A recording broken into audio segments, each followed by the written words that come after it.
Hello, everyone, and thank you for taking the time to participate in this webinar sponsored by NCSL's Legislative Staff Coordinating Committee.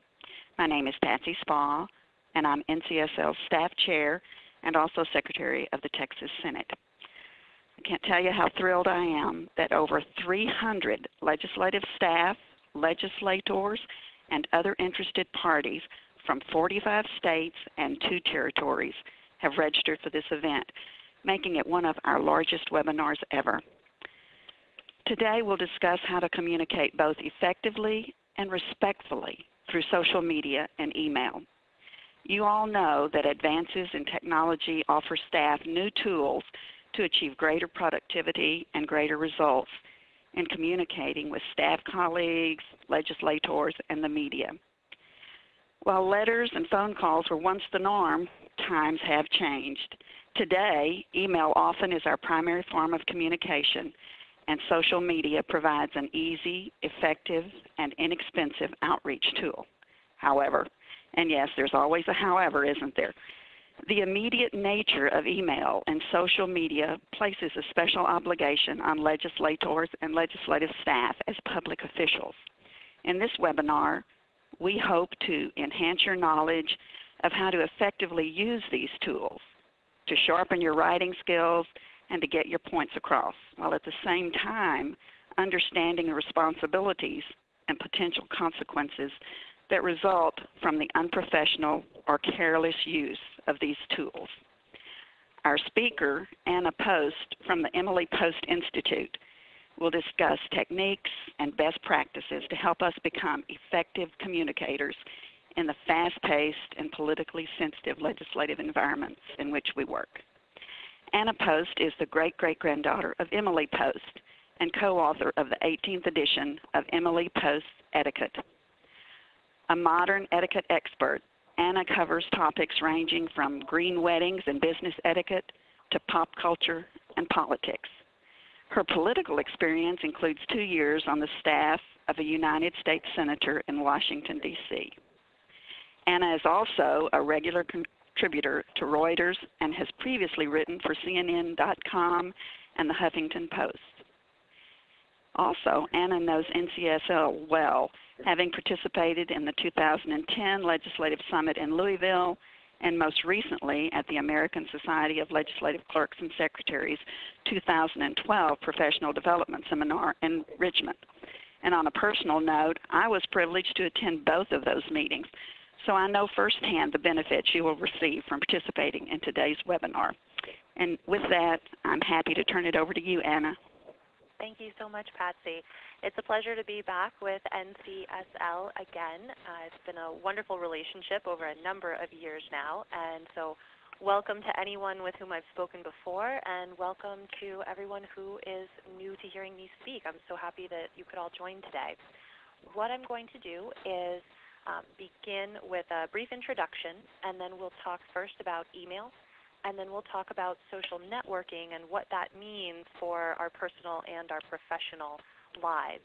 In the middle, I'll take a few questions, and then I'll take a few more again at the end when we wrap up. And I know that the webinar will also be available for listening later again. So to start, I'd like to talk first about this title slide, Building Successful Relationships. We'll talk about a few goals for the day in just a minute, but this is really what everything that we are here to talk about today is all about. It's about having effective communication with other people so that we are easy to work with, we're a pleasure to work with, and people want to reach out to us, and people respond to us quickly when we need to reach out to them. Having good, clear communication isn't just about being clear and precise in our writing. It's about being easy to work with so that our communication happens as quickly and effectively as possible. And frankly, it's a nice bonus when it's pleasant to work with others as well, even though it is our job. So everything we're here to talk about today is in support of this idea, building successful relationships. What I'd like to do is start off by asking you all this question. And if you'll give me a moment while I pull up our polling here, you'll have an opportunity to answer yes or no to this question. On a frequent or occasional basis, do you encounter people using their cell phone, or we can add smartphone here, rudely? So I'll let the responses are coming flying in. I'll give you all a few minutes so that everybody can participate. This is a poll that was done by the Associated Press and IPSOS a few years ago. I've seen a number of polls that ask very similar questions, and they all come back with very similar results. I just like the way these questions were phrased the very best. So we're getting close to what looks like a quorum of everyone. So I'm going to end the poll and share the results. I think I have most of you here. I believe everyone can now see the results, which is that 96% of you said, yes, you do see this happen, and about 4% of you said, no, you don't see this happening. And what I'd like to do is move to the results of this poll. 89% of people, so a very similar number to what we had in our poll group today, said that yes, they do see this happening. And frankly, I ask this question when I'm in person with people as well, and I always get a similar percentage of hands going up in the room. Most of us see this happening. Yes, there's a few of us who don't for whatever reasons they may be, but the majority of us see this happening on a fairly daily basis. This is very understandable to all of us. We're all still figuring out how to use these devices in a way that isn't bothering those around us. What I like is that the poll then asks the next question, because I think the first part we're all pretty familiar with. But they then ask this, which I will put to all of you as well. Have you used your cell phone, we'll add smartphone here, in a loud or annoying manner in the past few months? So again, I'll give you all a few moments to respond. I see the answers coming in right now. I'll tell you before I reveal the results that I think we have a more self-aware group today than those who took the poll that the Associated Press and IPSOS put out. I'll also tell you that I'm going to go ahead and end the poll because no one else is voting at the moment. I had a far smaller number of you participating in this one than I did in the previous one. And I'm hoping that everybody can now see the results. I've clicked End Poll and Share Results, and we had about 44% of people said yes, that they have done this, and about 67% saying no.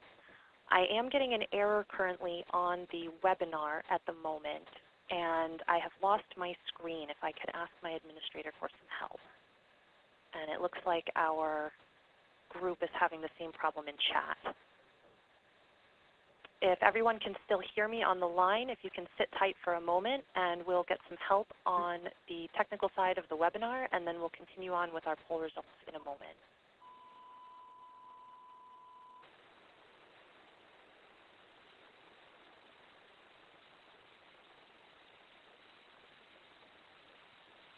I can see from the chat group that everyone can hear me and is seeing an error message. It looks like we're coming back up online. Thank you for your patience.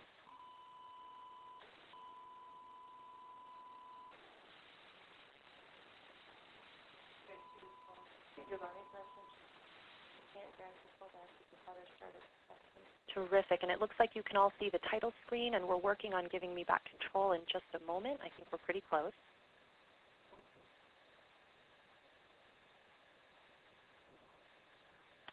I'm seeing from some of you that it looks like we may have timed out in the middle of that poll, which might be why not as many of you responded to it. So I will run that poll a second time. And it looks like I have control. So let me forward back to where we were, and we will continue on. So here we are. Let's see if we can run this poll. If we have an error again, we will do the same process and not run this poll again. So here we go. The poll should be open. Have you used your cell phone in a loud or annoying manner in the past few months? I can see my votes coming in, so we're going to hope we don't crash this time. We'll give you all another moment. What I like about this question is it starts to set up the idea of where we're headed, which is a question of awareness and perspective, our ability to see our own actions the way that others may see them as well. And I'll add while I'm waiting, while the votes are still coming in, that in my professional opinion, having done this job for 7+ years in a variety of capacities, I don't think that most rudeness is intentional. I think it comes because we get our blinders on, we get busy, we're looking at ourselves. I'm going to go ahead and share the poll results right now, and hopefully, there we go. I think everyone can see them this time. We had about half, 50-50, now that we've got a full group of everybody participating, not cut off this time. We had about 50-50, and what I'd like to do is go ahead and share with you the results. There we go, 8% of people. So we have a much more aware group this time than this poll. Now, normally, when people are in a room and they can all see each other answering, I do get about 10% of the crowd answering this question, that yes, they have had this happen. And my point while the poll was being conducted is about perspective, our ability to see ourselves and our own actions the way that others do, not because we go out looking to be rude with our cell phones, but because we get distracted and we have other priorities. Priorities is a word that to me is the crux of this issue. We need to get back to our member really quickly. We need to get back to our boss really quickly, to a constituent quickly. And sometimes the people who are immediately around us no longer become our first priority, and yet they may still be bothered by our actions. So this isn't about not getting back to others, it's about perhaps choosing to step away instead from those who might be bothered. This brings us to our first goal for today, goals that will support all the particular manners that we'll be taking a look at. Think before acting. This sounds very basic, but frankly, if we all did this all the time, I wouldn't have a job. So the idea with thinking before acting is that we start out on the right foot, in this case today with our communication, so that we don't have to spend time backtracking, and instead we can both make a good impression and keep the focus on the business or the task at hand. Our second goal for today is to make choices that build relationships. This pairs with the overall title for the program, but I also want to add that this isn't just about building relationships in the sense of having just good connections with other people. In communication, this supports the relationship that you then have with them were you to someday meet that person, since we often work remotely. All of the groundwork that you spend on email, for example, is there and counts toward that in-person relationship. In fact, sometimes it can really make or break it, as I think you all know. And by the way, that second point, I'll just add one more thing. This is about making choices that show respect for yourself, but that also show that you've taken into account the value and worth of everyone else who is participating, either on that email chain, perhaps by getting back to someone quickly, but also making sure that you're included in that decision as well. The third is to do this sincerely. And when I talk about sincerity here, I'm thinking about being genuine and being authentic with people. This often comes into play more in person, where perhaps someone might say something that sounds right, but their tone of voice suggests they don't mean it at all. We all know the difference between the real deal courtesy and the lip service.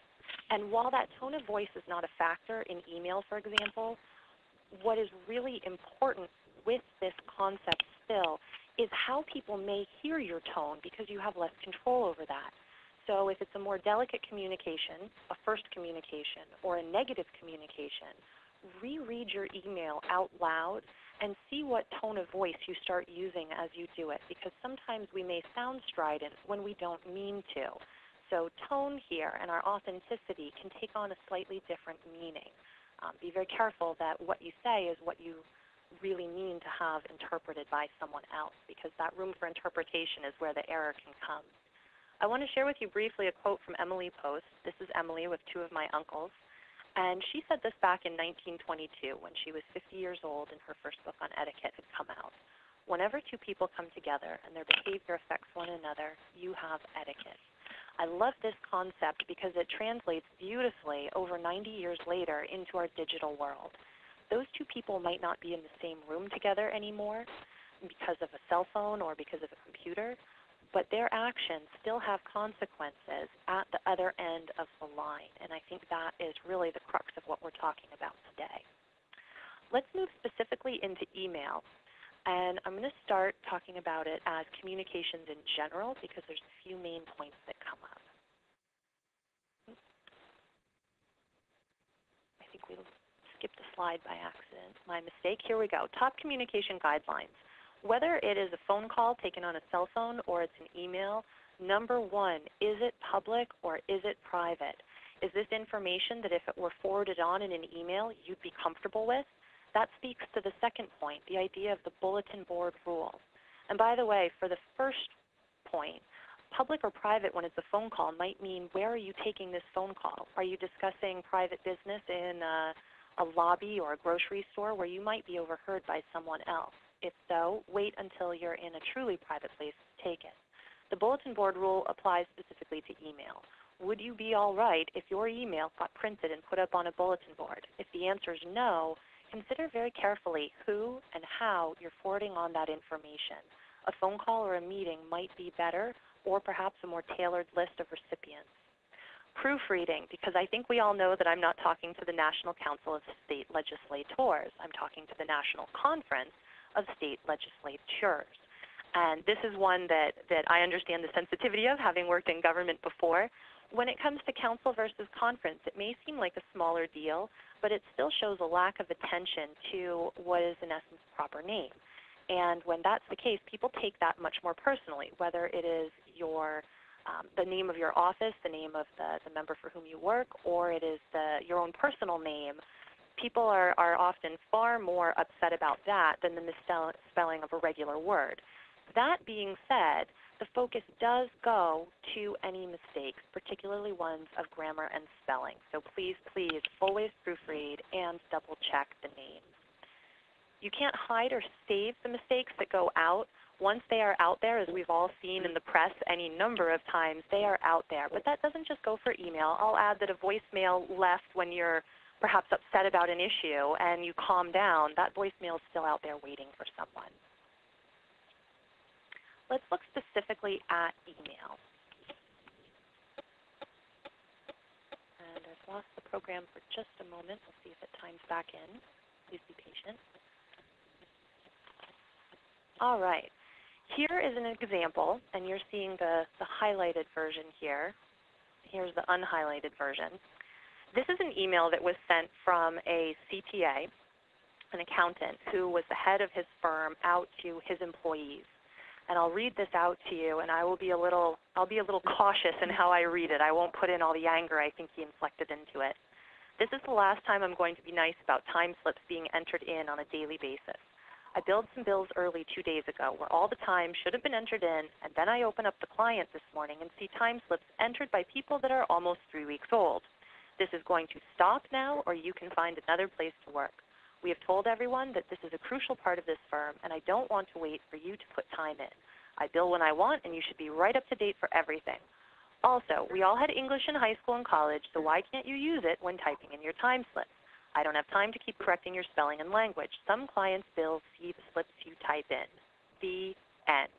Now, I understand that you don't work in the private sector, and so this is not industry specific. However, this is a real example that was forwarded to me, and I think it raises a number of good points. With emails, the ones that really fail are often the ones that are angry. Negativity or a negative subject can come up in work, and we need to talk about it. But that's different than adding anger or emotion to any negative issue. And in this person's case, that was one of their biggest mistakes. You can hear the anger coming across on the page.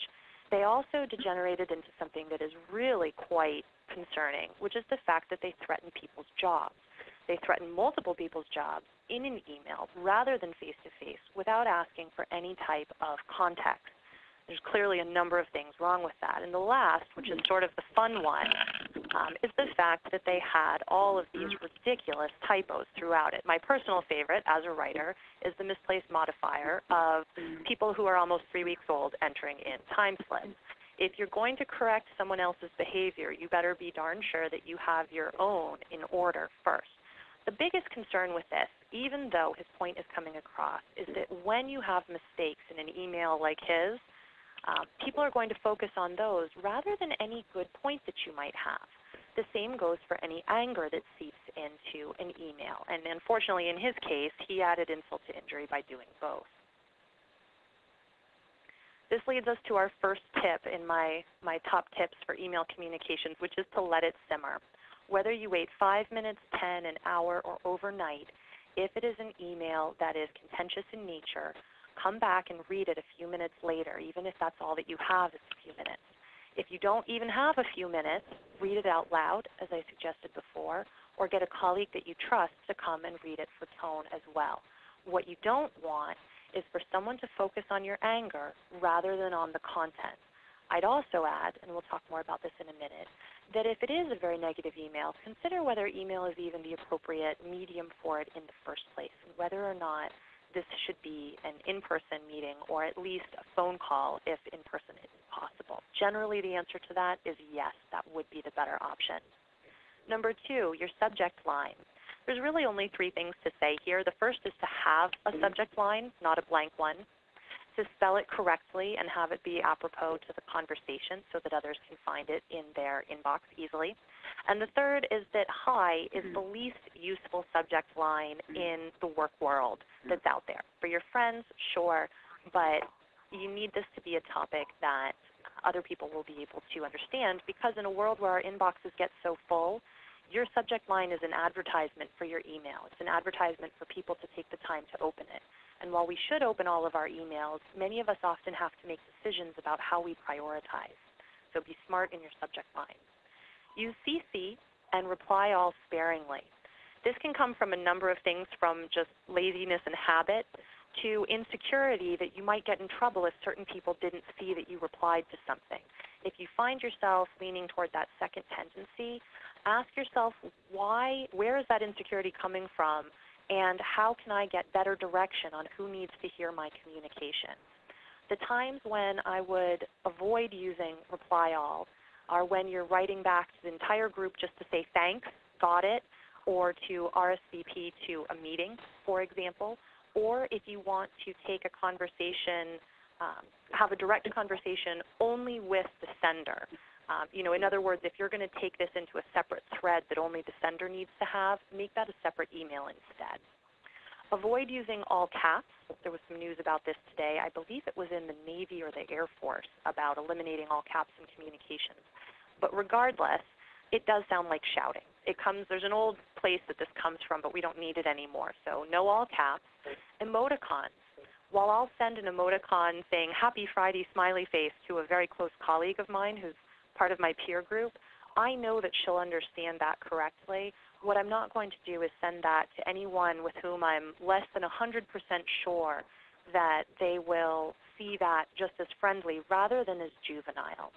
So keep that out of any other truly work communications. If there's someone with whom you're friends outside of work, that would be the one time where I would say your judgment is okay to use it, but otherwise avoid emoticons.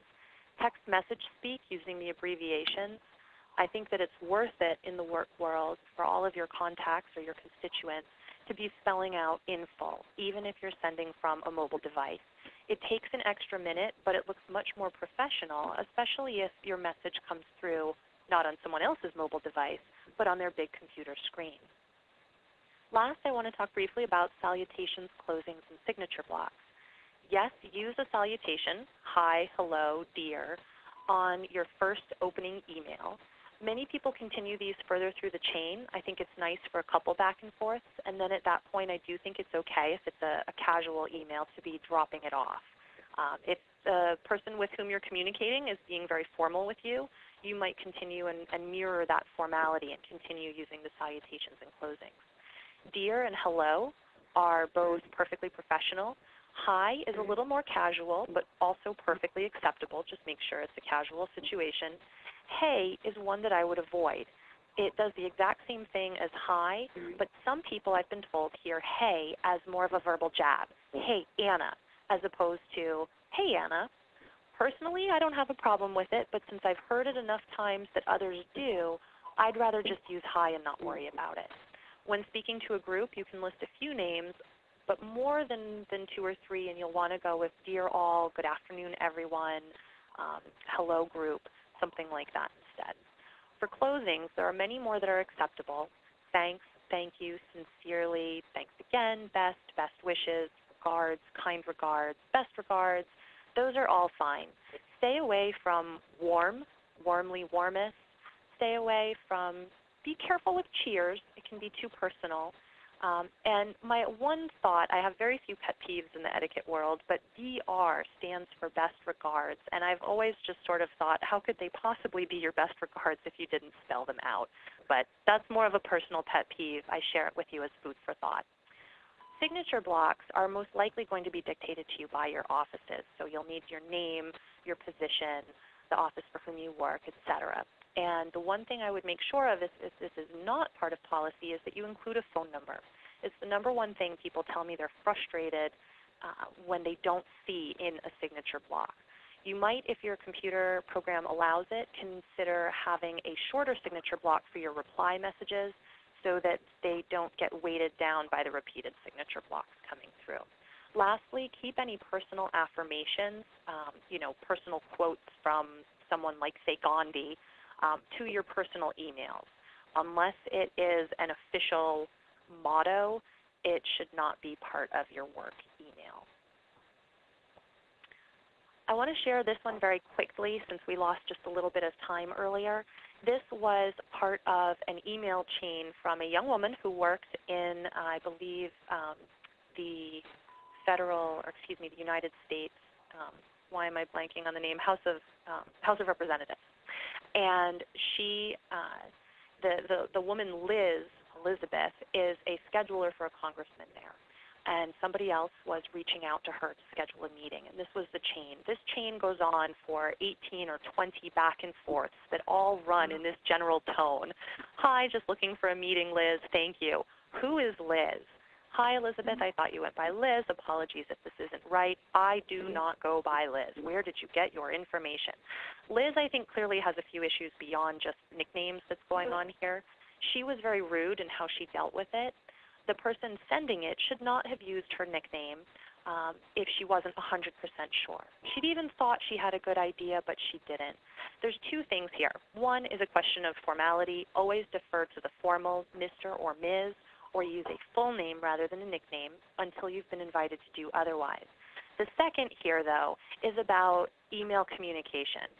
The woman, I believe it was a woman, but the person writing to Elizabeth did the right thing by apologizing. When Liz continues to get angry in that second reply, the person communicating with her should not have continued an 18-long back and forth email chain. He or she should have picked up the phone, called Elizabeth, made the apology, and continued from there. Elizabeth clearly seems to be upset beyond anything that is reasonable.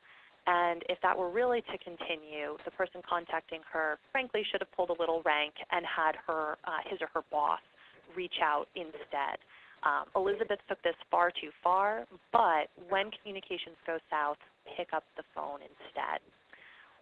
Part of the reason why, as I mentioned before, when we can't hear a tone of voice or see any body language to accompany a message, science has shown that if there's room for doubt, we will choose to doubt. This is why I go back to the point I made earlier of being careful to read any more sensitive emails that you send for possible misinterpretations in tone so that you can avoid any miscommunication. One thing I like to talk a lot about in email or in digital communications in general is to have a healthy communication diet. And by this I mean, just as in eating, we're supposed to eat from the rainbow and all the different food groups to be healthy. In communication, you should have a mix of in-person communication, on the phone, email, possibly text message or IM if that's an approved method of communication for you to use for work. There should be a mix of this so that you can be appropriate to the type of messages and the situations in which you find yourself. But if you find that you're always reaching for the phone or you're always sending on email and really have an aversion to getting up and speaking to someone in person, try to mix it up a little bit, because otherwise how could you possibly always have email as the right communication? Leading off of this idea, I'll talk briefly about smartphone communications, as so much of our email these days is sent from smartphones. Make sure that the person that you're with stays your priority. This is a really important one. When you are face-to-face with someone and you start taking out your mobile device and texting or emailing on it and dividing your attention, it tends to really bother the people that you're with. Even if you know that it's for work and work is your main priority, as I mentioned earlier, it might not be the other person's priority, and what they may perceive is simply that you're not paying attention to them, which is frankly disrespectful. One of the ways we show respect is a very core component of what etiquette is all about. There's many ways to demonstrate it. One of those is by giving people our full attention. When you divide your attention, even if you think you're multitasking, you'll look like you've divided your attention when you're using your mobile device. It diminishes the respect that the other person feels from you. So I strongly, strongly, strongly recommend managing your priorities in a way that when you are with people, you can give them your full attention or say, I'm part of the meeting, I may have to step out in a moment, or if you'll excuse me for just a moment, I need to get back to someone, and then step away to make that text or email. I mentioned previously to spell out text and emails in full. Keep texts short. If they start running down the screen so you have to be scrolling, it should probably be an email or a phone call instead. In fact, that goes for emails as well. Generally speaking, there are some exceptions. If someone needs to scroll to read your email, it probably should be a meeting or a phone call instead. And lastly, please watch out for autocorrect. I'm sure many of you have seen some of the very, very funny and often not work-appropriate websites out there that show just how wrong texting communication can go when autocorrect misunderstands what you've typed and turns your message into a game of Mad Libs. And while some of those sites are very funny, were your messages to be mistyped to someone, it might be awkward and embarrassing and not quite as funny when it is you. So please always reread your messages, both for typos and also for autocorrect errors. What I'd like to do at the moment is ask our facilitator, Larry Morandi. Larry, do we have any questions in chat that have been coming through that I can answer or address at the moment?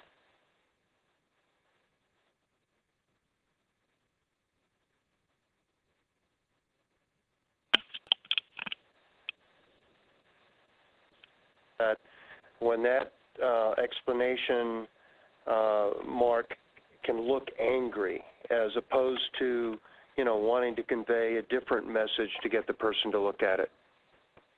I'm sorry, I missed just the very first part of the question. Could you repeat? Okay, what are your thoughts about using the high priority button when sending an email to attract the receiver's attention? And the questionnaire feels that sometimes this can be more of an exclamation mark that might have an angry tone to it. Your thoughts on that? It might not come across it may not come across as angry. What it does come across as sort of the kid in school who would persistently raise their hand, pick me, pick me. And while that's important, you also, I'll bring in another analogy, which is Peter and the Wolf. You can't do it all the time, or people won't trust that what you're sending is truly top priority. The other thing I'd recommend is that if it is urgent to the point where you need an answer right now, I would most likely make a phone call instead so that you're certain of that person's attention, because email is passive and you won't be able to guarantee that. I'll also bring up another question that makes me think of, which is read receipt, which is where you have to click a button to say, yes, I've seen this email, or yes, I've opened this email. I think most of you understand what I'm talking about. Those are very pestering and tend to bother people quite a lot. It really speaks, that feature of email speaks to trust issues. And it also speaks to micromanagement. I want to know that you've answered my email, and once I've clicked yes, it often implies that you're expecting that person to do something about it in that moment, and their own time management and judgment may not allow that to happen. And so I strongly, strongly recommend not using the read receipt, but instead, if you need to know that an email has been seen, say, please let me know when you've received this email in the text of your message. It accomplishes the same thing and yet tends not to rub people the wrong way the way that read receipt does. Okay, Anna, we have several more, but let's just go to one. It's a broad-based question about, do you see increased use of text or email as an excuse for not having a necessary face-to-face conversation? And how dangerous is that if you do see that trend? Yes, I absolutely do see that trend, and I have a feeling that many of you see it as well. The danger here is an avoidance of the sticky or the difficult issues. And none of us I should say most of us don't like confrontation. I think that's a safer bet. The majority of us don't like confrontation, myself included, which is very understandable. and often having to have more difficult face-to-face conversations, it feels like a confrontation. And what I would advise is that if what you are asking for is fair, and you say it respectfully when you are calm and not upset or angry in the moment, then it's very important to go ahead and have that conversation. If you need to calm down first, if you need to get someone else's opinion or buy-in first before you have a difficult conversation, by all means do that. But email and IM or texting can often only make a difficult situation worse because they're not immediate, they're passive, and because you lack tone of voice and body language, not just your own to contribute productively or positively to the conversation, but your ability to read the other person's responses. You really cut to the chase, quite frankly, much more. So bite the bullet, have the face-to-face conversation when things go wrong. You often have a much quicker resolution, and I think inevitably it always winds up helping to support our main goal of the day, which is building successful relationships. Thank you. By the way, go ahead. Yeah, we do have several other questions, but we can hold those to the end. That sounds good. Let's go ahead and hold for the moment. We're going to move for right now into social networking. And the kind of social networking I'm talking about here is generally going to be your own personal use of social media sites such as Facebook and Twitter and LinkedIn, as opposed to you being out there representing your own office or your own legislator, for which I very much hope you have social media policies in place in your office. We have them here and developed them at Emily Post for ourselves. Even though we never felt anyone would abuse them, it's just a good idea to have the rules of the road written down so that if a problem does come up, it's there to be responded to. However, as I said, this is more for your own personal use, but how that personal use can impact and affect your professional life. Some general tips that apply for all of the different sites that we'll be talking about, Facebook, Twitter, and LinkedIn. In essence, these are public. Even though there are all kinds of privacy protections that you can put in place, they are not an end-all, be-all guarantee that someone won't wind up seeing your own personal content.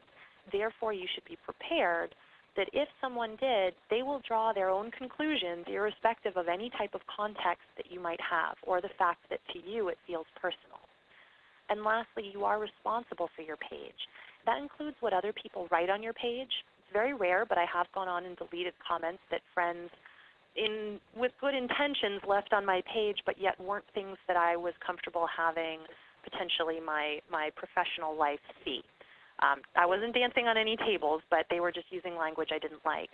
And the same thing goes for any photos that you might be tagged in, etc., or comments or images you leave for other people. A couple of other tips. We've talked today about thinking before we act, thinking before we send an email. I cannot stress this enough when it comes to social media. Think before you post. These sites are set up to make you want to use them a lot, especially Twitter. Twitter's 140 characters. How easy is that to just post something and hit tweet? And that's the entire point. They want you using it a lot, but that means the brakes are often off, and once it's up, as we've all seen many different examples, especially one spectacular one from a congressman recently, once they're out there, as we said earlier, you can't get them back. Don't share overly personal information. This comes back as a big pet peeve for a lot of people in polls about social media. This goes both for too much personal information. I don't want to know what kind of noises your husband makes at night, thank you very much, but it also goes for the kind that is just banal and repeated. I don't need to know what you ate for breakfast, lunch, and dinner every single day, all day long. Privacy settings aren't foolproof. We talked about this a moment ago, but I'd highly recommend that you log out of any accounts that you have and go take a look at your profile as someone who's a stranger would see it, and see how much you can access. I do this about once a year, and I should probably do it more. Every time I've done it, I've been surprised. Something will have changed in the settings. There'll be new features that are added that are auto-set to public, and people will be able to sometimes see more than you think they can. So go and take a look at your accounts from an outside set of eyes. This is also a good place to recommend Googling yourself from time to time, because your social media will often come up in that as well. Negative posts, interestingly enough, are the #1 pet peeve over personal information. that people in an Intel survey that I was part of responded and said was their number one pet peeve about what people post. The negativity really irks people. Sometimes I think people think they're being funny, and we're going to see this in just a moment, but funny plus the internet or typing without tone of voice often tends to come across just as snarky instead. Social not working is when you are on social media for your own uses while you are on the job. It's very easy to do, especially from a smartphone, but please, please avoid this temptation. If nothing else, other people will later see, perhaps who are connected with you, may see your feed and think, that's interesting. Why were they on Facebook during the middle of the day? Or why were they on Facebook so much during the middle of the day instead of being on the job? It is, in essence, a record of your goofing off. Speak to your entire audience. We often get in the habit of talking to just our closest friends. This happens naturally in our real life, and it happens in the online world as well. I have 400 or 500 friends on Facebook, and yet it's really only probably 20 of them that I'm interacting with on a personal basis regularly on Facebook. And yet, all those hundreds of other people still see my comments coming through in their feed. So when you're posting, no matter what type of a platform it is, imagine that everybody with whom you're connected or friends with or follows you on Twitter is together in an auditorium. Would you still say that same thing to them in that context? If not, it should probably be an email to a select group instead. Really perfect example of this comes up in the next slide. We'll look specifically at Twitter. This is a tweet that somebody sent who was a vice president of marketing for an ad exec for a marketing company in Atlanta, Georgia, and he was visiting I think it was Nashville, Tennessee. And if any of you know, Nashville is home to FedEx, rather a big client. Again, this is the private sector, but I think you understand the implications. He tweeted, "True confession, but I'm in one of those towns where I'd scratch my head and say I'd rather die than live here." I often ask my audiences why I know about this. You can all understand why FedEx wouldn't be happy seeing this, and it was a major, Memphis, thank you, Eddie, Memphis, that's where we were, not Nashville. You can all understand why this would be such a problem. But here's the thing. The whole reason that I know about this isn't because it was out on the internet or because he tweeted it. It's because someone from FedEx was following him. And he wasn't thinking about the fact that either was the case or could have been the case, whether he knew or not who was following him. And so he wasn't speaking to his whole audience clearly. And in doing so, I can only imagine what it would have been like walking in to the meeting that he had there in Memphis to participate, having had this happen. It was a major problem for them, and it's one that you really can't take back once it's out there. What I'd like to do is highlight again that humor plus negativity online often equals snarky. These are two other examples of failed tweets that were out there. Apparently, the first one was supposed to be funny. At least that's what was said in the media about it, about talking about Detroit and how no one here knows how to bleeping drive. Major consequences. They lost Chrysler as a client. Kenneth Cole also trying to be funny or at least ironic about the riots in Cairo a number of years ago, and yet the result was a major campaign to boycott Kenneth Cole. So humor and negativity is usually a fail. Transparency is also important, making sure that when you're interacting online, you're doing so with full disclosure of who you are. I had someone in the private sector recently tell me that the company, they work for a tech company, that they went online and just for their own personal use and saw someone posted a really negative review of their company. And she told me that her first instinct was to run on there and say, "That's not true, not at all," and throw flames right back at the other person. And she put the brakes on and did it in a much more professional way. Instead, this person's mistake was not being clear about who they were and who they represented. I'd like to shift gears and talk for a minute about Facebook. This is a question that I get from a lot of people. In essence, a new colleague or someone with whom you work, maybe a vendor or someone like that, has sent you a request on Facebook and you don't feel comfortable accepting. Inevitably, when I ask this question face-to-face in a room full of people, I get a variety of different answers, from "I just ignore it" to I always accept those, or I accept those and set the privacy settings so they can only see a little bit, or I say no, but I invite them to join on LinkedIn. Any of these answers is correct so long as you really stop first and think about how this will impact the offline relationship. And it needs to be also a level of personal comfort, because Facebook is your personal space as well. It's not a work website. My personal favorite is to ignore the request on Facebook, but to send the request to LinkedIn, or to send an invitation if they're not a member of LinkedIn, to join in a place that's specific for business.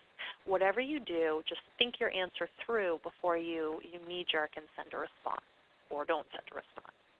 A couple quick tips for Facebook. You don't have to accept friend requests. We mentioned this one earlier. It's especially true for Facebook. That's why I emphasize it again here. I think this is the most important site to be careful of this with.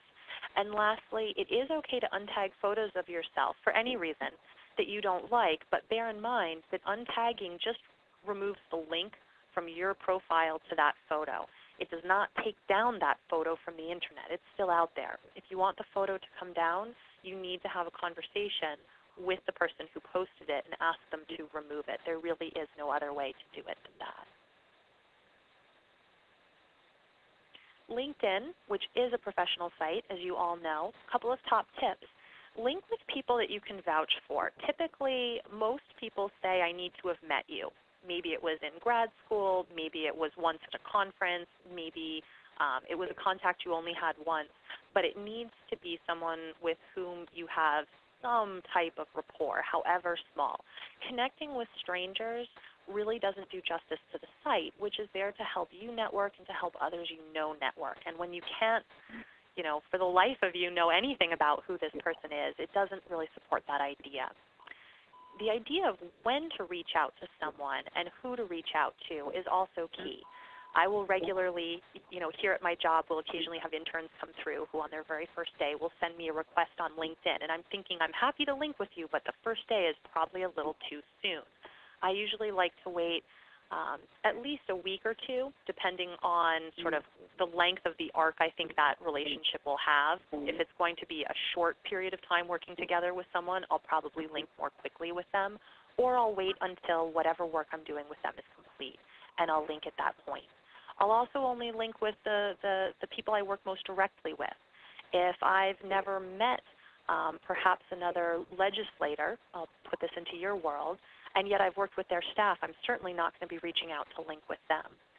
Be honest about skills and experience. This is another question of transparency. I hear this time and again that people will post really inflated lists of what they have worked on, and yet they're connected with people who currently work with them who look at it and think, that's really not your job. I don't understand why you're positioning yourself this way. So be very careful with transparency there, and always use a professional photo. Even if you get a friend to take it, try to avoid having the photo where you're holding your smartphone at arm's length. It's a little too still in the college world or the professional work world. At the end of the day, with any social media, you want to be able to answer these questions with a yes. Does your online presence, however you're presenting yourself out there online, does that match your personal brand? Your personal brand are the attributes that people understand and trust about you, that you're reliable, that you're dependable, that you are quick to respond. However, whatever your personal brand is, that's sort of the professional stamp by which people can know and trust you. And that needs to match how you're presenting yourself out there online. Because if somebody from work did see your Facebook page despite privacy protections, or follow you on Twitter, see a comment that you left on a website or read your blog, would they still understand that while this might be the personal side of you, it's someone that they can still trust? That's the word that it comes down to. Because while your personal use of social media is obviously for you and doesn't need to be the business you, there needs to be congruency between those two things. They need to see something, if they saw something online, they need to say, yeah, I understand that about Anna. For example, to flip it around, and this is the last story I'll tell and we'll do our quick wrap-up. There was a young woman that I met once in business, and she did a very nice job, and I complimented her to her boss. And her boss said, you know, that's nice to hear. I've been a little unsure about her lately. This young woman had reached out to the boss on Facebook to friend, and then the boss on Facebook is seeing the young woman post how she hates coming into work every day. And that was not congruent, and it really lost a lot of trust for that person. So when we look at today's goals, think before you act. Think before you hit send. Think before you hit post. Make choices that build relationships, both for that immediate digital communication and for the offline relationship it's there to support. And sometimes, as we talked about earlier, that means hopping offline and having a personal interaction. And the last is to do it sincerely, to be authentic, to be genuine, and in this particular case, I'm going to add to be careful about tone. At the end of the day, in business, it's often not if we're going to do something, if we're going to send an email, for example, about a particular issue that's arisen. It's how we choose to do it, how we word it, how we time it, who we include, that makes the difference to how successful that email or communication is, or again, that conversation. It's not if we'll have it, but how, as in person, or if it's actually one that's still okay for email. So I'll leave you with that final thought and say thank you all for participating today. You can follow us on Twitter at EmilyPostInst,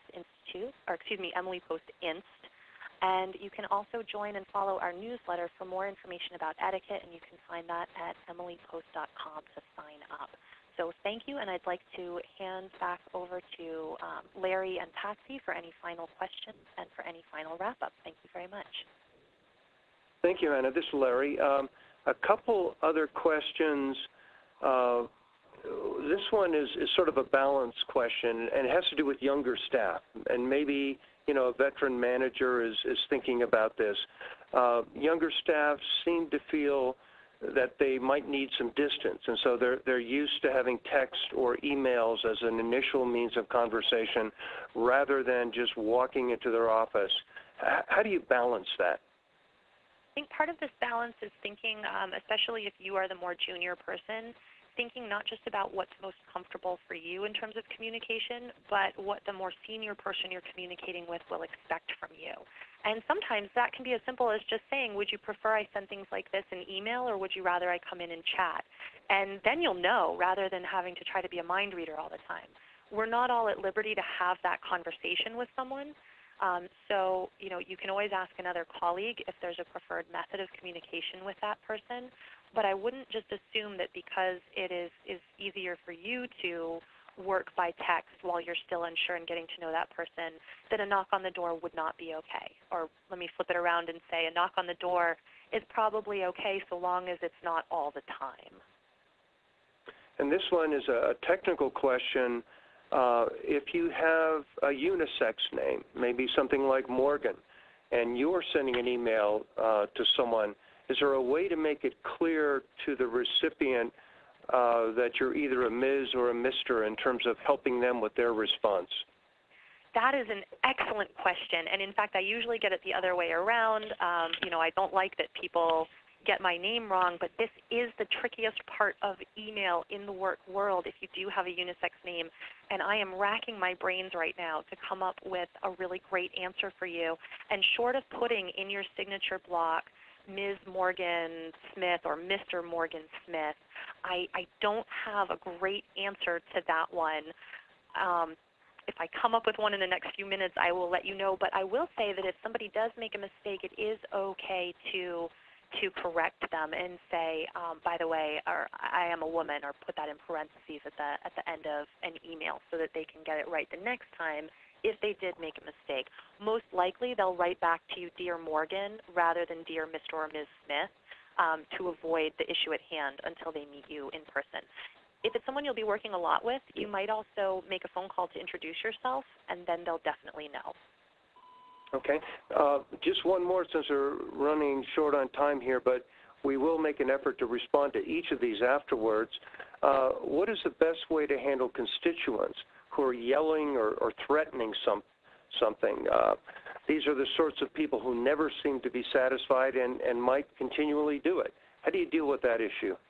This is a terrific question, and I'm so glad that someone brought it up. I know it's not email or social media, but I will say I have not only professional but personal experience with this as well. You know, professional being an etiquette expert, personal having worked in the United States Senate, answering phones for a little over a year, and I dealt with these calls. I have literally been in your shoes, and this is a topic that has come up in the government world with constituents, and it's very difficult. The first thing I'll say is that I hope that your office has a policy. If your office does not, I recommend that you create a policy to support the people who have to answer these calls and be on the front line, because it is very difficult, and it's good to know where the boundaries are. For me, in my office that I worked in, I knew that if somebody threatened me, I could clearly hang up the phone, and if need be, I could report it. If somebody was swearing at me, I could hang up the phone, and usually I gave them a first try. I'd say, ma'am, if you don't change your language, I will have to hang up the phone. And then if the language didn't change, I would say, ma'am, due to your language, I do need to hang up the phone. Please call back if you get calm, or something to that effect. And it was about understanding that this is not about you. And I would have rough calls. I would have calls where I was shaking. I even had a few where I cried afterwards. And, you know, that's not anything embarrassing to admit. It is a very, very difficult job. But knowing what the limit is that your office will support, and then informing the caller when they're approaching or have hit that limit, whether you give them one try or not will be up to you and the policy that your office creates. But you need to stay calm when you inform them of what is going to be happening. And I'll tell you, more than once when that happened, I would have people call me back and say, I'm so sorry, that's really not like me, I'm just so upset. And then we could have a much calmer conversation about what was bothering them. That's my best advice to all of you, and I do offer you a tremendous amount of thanks and appreciation for doing that work. Being a public servant is not easy, and I think that's one of the hardest parts of the job. So congratulations, and carry on to all of you who are doing it. It is work worth doing, but I know it's tough. Okay. As indicated, we will get responses to the other questions and send them out. Patsy, concluding remarks that you have? Yes, I want to thank Anna, and I think everyone who participated today has gotten a lot out of it. I don't know about you all, but I feel like I just listened to a 2013 Emily post on etiquette, and in some ways feel vindicated on text message speak and not using it. Anyway, once again, thank you for participating in the webinar. I hope you gained as much as I did. And a quick reminder that this webinar will be posted on NCSL's website by next week so that you can go back and listen to it again. I think it's well worth watching and listening to again, and I encourage you to encourage other legislative staffers in your office to do the same. And thanks, Larry, and all of NCSL for helping us put this together. I think it was great.